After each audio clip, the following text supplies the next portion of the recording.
Hello everyone, what is up? It is me, AlbyMTG. Hope you guys are having a fantastic day. Today we are going to be taking a look at some Core Set 2019 spoilers that we got today. There's some very cool cards included, including a Planeswalker, which is completely new, never seen before, and so it's super cool to see that new Planeswalker. But without further ado, we'll go ahead and get into the video so you guys can see all these new cool Core Set 2019 cards. Included in this video are some promos and things like that as well. So the first card we're going to take a look at here is Nexus of Fate, which is your Buy a Box promo. Notably, this is kind of interesting because Buy a Box promos normally are rares and not mythics. For this case, though, it is in fact a mythic, so if they are going to be making that change in the future, I think that could be really cool. Just adding a little bit of additional value onto your purchase. Nexus of Fate doesn't feel like it's going to be a very important card monetarily, or maybe even gameplay wise, but it is kind of cool to see that they're including a mythic instead of a rare.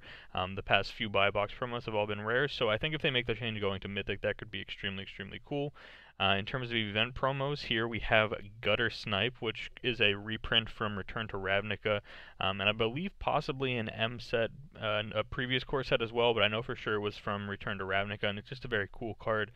3 mana for a 2/2 Goblin Shaman. Whenever you cast an instant or sorcery spell, it deals 2 damage to each opponent. So this could be very nice to have in standard. I know a lot of players would be wanting to build something with this. It normally goes in blue-red decks that have a lot of cantrips and just very easy to cast instant and sorcery spells, so it wouldn't surprise me to see some decks emerging using Gutter Snipe.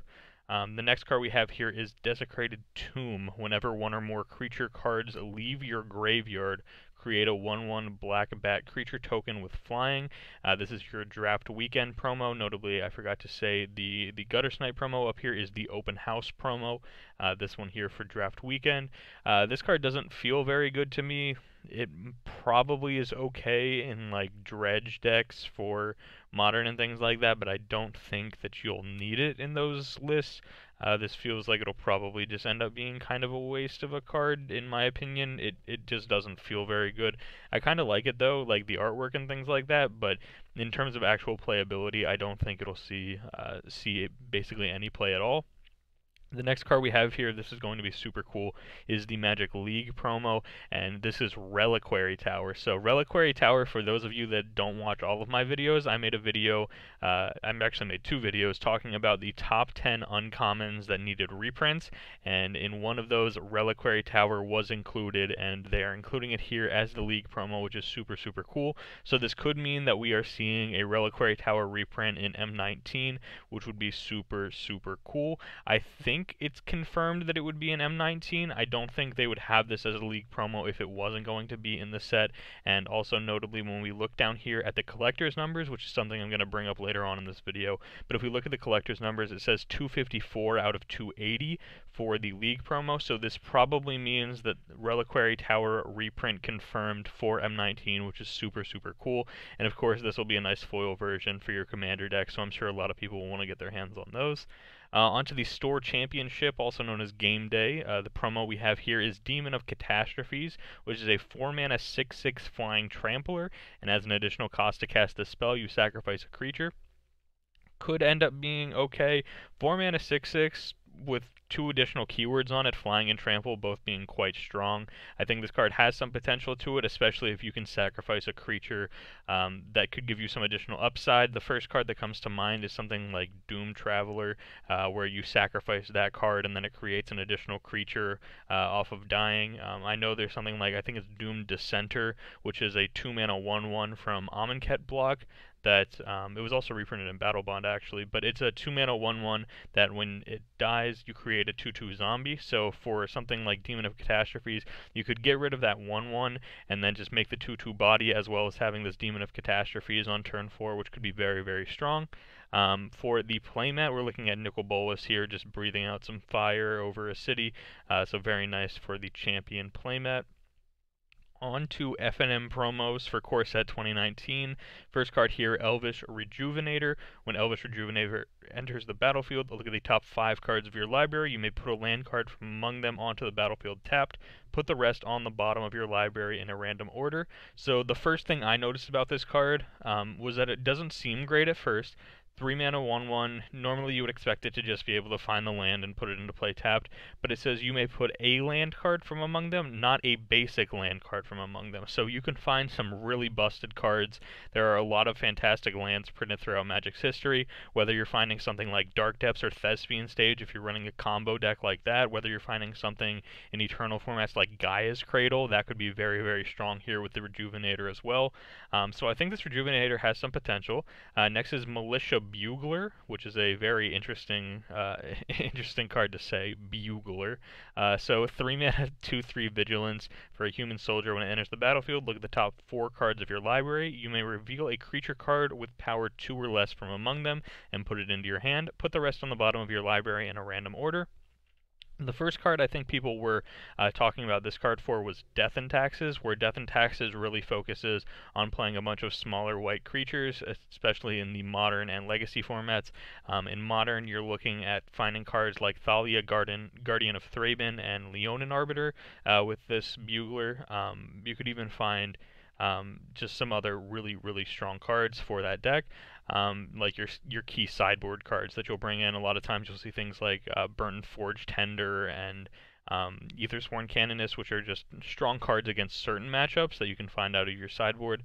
And then in Legacy, you can find cards like Mother of Runes, you can find Imperial Recruiter, and just all sorts of really strong cards like that. And then finally, just a nice reprint here, Murder coming back to Standard, which is absolutely fantastic. Murder is just a fantastic card.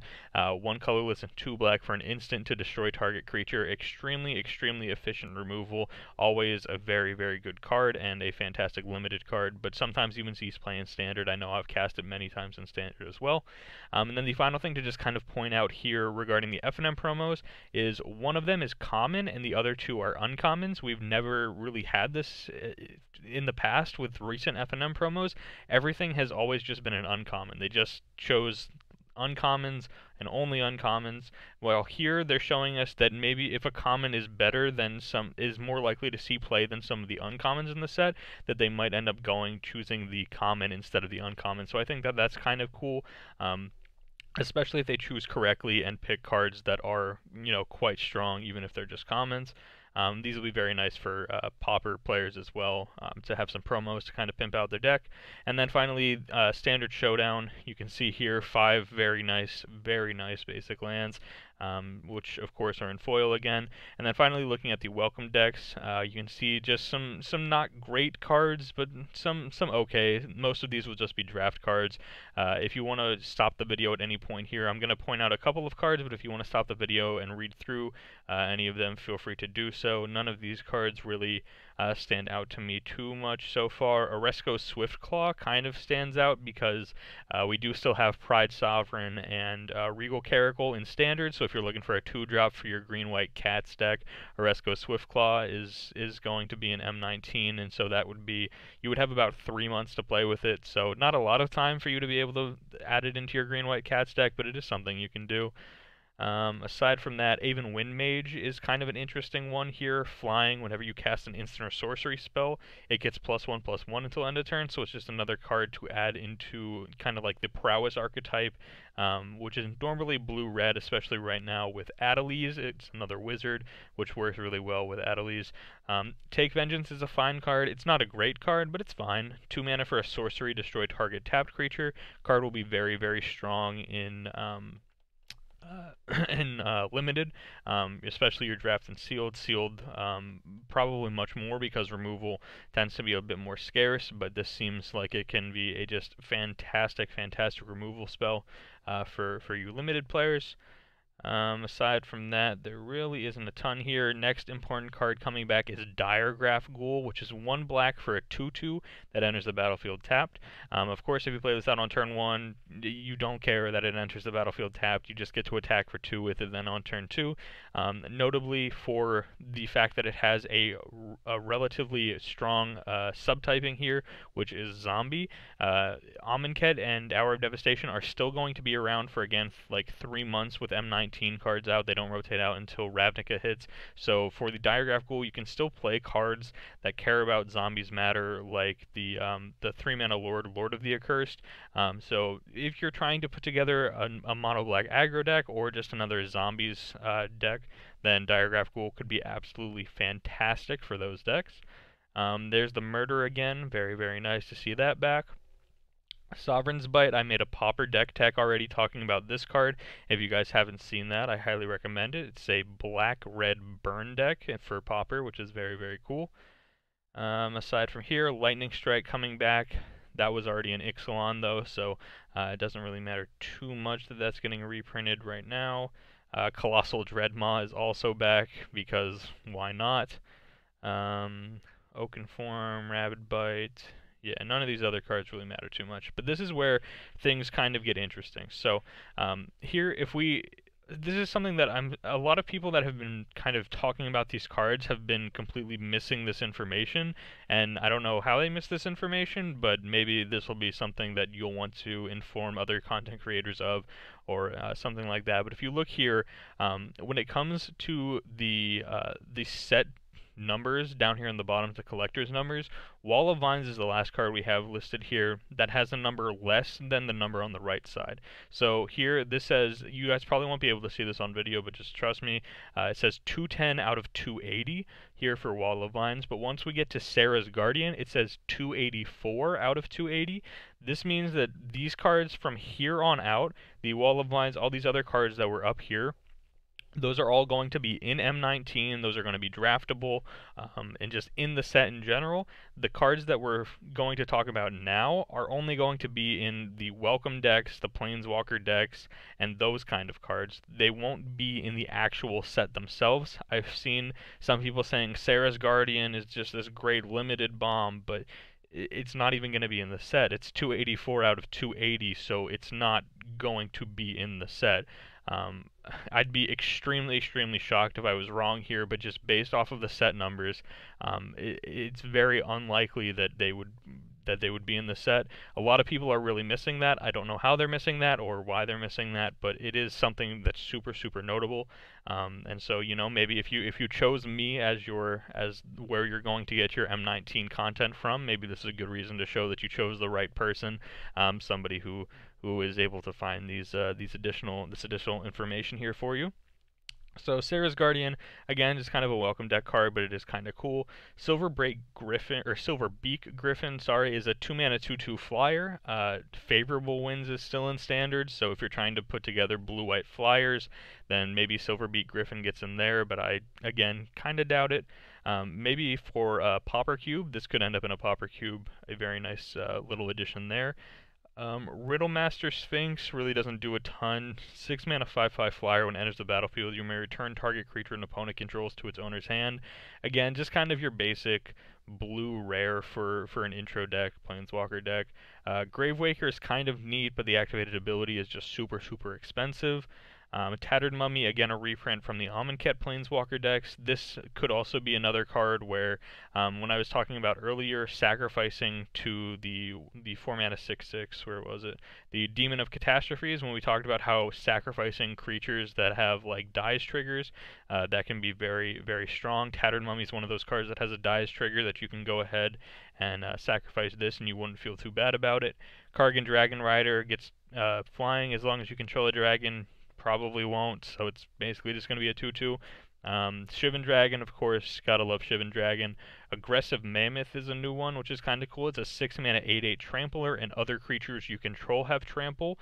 This one is replacing Terra Stomper, so I think Terra Stomper might be better, but Aggressive Mammoth could end up just being a good little top end for your budget green decks. Ursine Champion is a 2-mana 2/2 with the potential to become a 2-mana 5/5.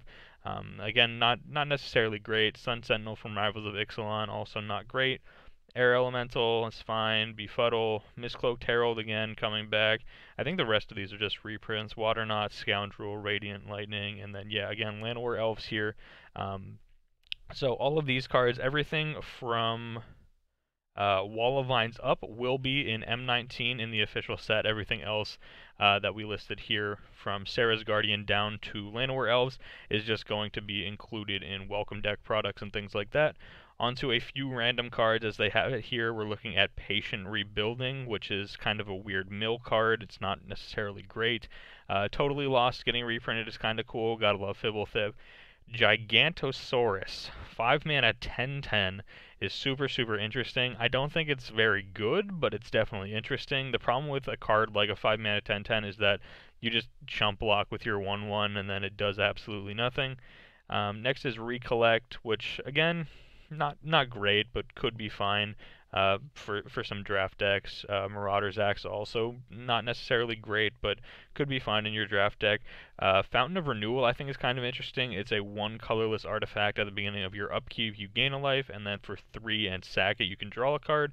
So it does allow you to gain some life, which gaining life necessarily isn't a great thing in Magic. It can sometimes be okay, but you don't really want to be spending cards in your deck just to gain life. But again, there are some cards still legal in Standard that could care about this. The first card that came to my mind was Crested Sunmare, which says at the beginning of your end step, if you gained life this turn, or at the beginning of each end step, if you gain life this turn, then you create a 5/5 horse. Fountain of Renewal just goes ahead for 1 mana, constantly gains you that life every turn. So if you're if you're looking to brew around with some Crested Sunmare, Fountain of Renewal is where you want to be for that. In terms of packaging, we're seeing some planeswalkers here on the packaging. This, of course, being Tezzeret, this being Liliana, and this being a Johnny. I'm not 100% sure who this is. I think it's Sarkhan, but I'm not 100% sure, like I said. And then this is a new planeswalker that we're going to talk about here in just a second. So notably, Tezzeret will be your blue planeswalker. Liliana will be your black planeswalker. Johnny will be the white one. Again, I believe this is Sarkhan, but this would be whoever your red planeswalker is. And then here, your new planeswalker as the green one. And then here, you're just seeing some additional packaging things. Core Set 2019 booster boxes, the bundles here, and then just some other things. You can see the planeswalker decks here with a Johnny and Tezzeret on them. And I believe this is everything we have here on this page. Yes. So again, this planeswalker, who is she? We'll go ahead and talk about that now. Here on the official Magic the Gathering webpage, they put out a tweet this morning that said, "Meet Vivien Reid, the newest addition to the planeswalker roster of #MTG M19 over at the Mary Sue." So here on their page, we can see this is Vivien Reid, who is our new green planeswalker. Kind of cool. You can come to this page and read a little bit about her backstory. She does some stuff here with animals. She's quite the nature lover who has this cool archery setup here. So very nice for that. And then here we can see some artwork again featuring her in the back firing off a shot, which has this big green tiger aura kind of thing, just kind of attacking whoever the arrow's coming at, which is kind of cool. And then we get into the cool stuff, which is they did also spoil 2 cards, including herself. So Vivien Reid is 5 mana for a 5 loyalty planeswalker. +1, look at the top 4 cards of your library. You may reveal a creature or land card from among them and put it into your hand. Put the rest on the bottom of your library in a random order. So kind of cool. It gives you some additional card draw in green, which is always nice, and then lets you find a creature or a land.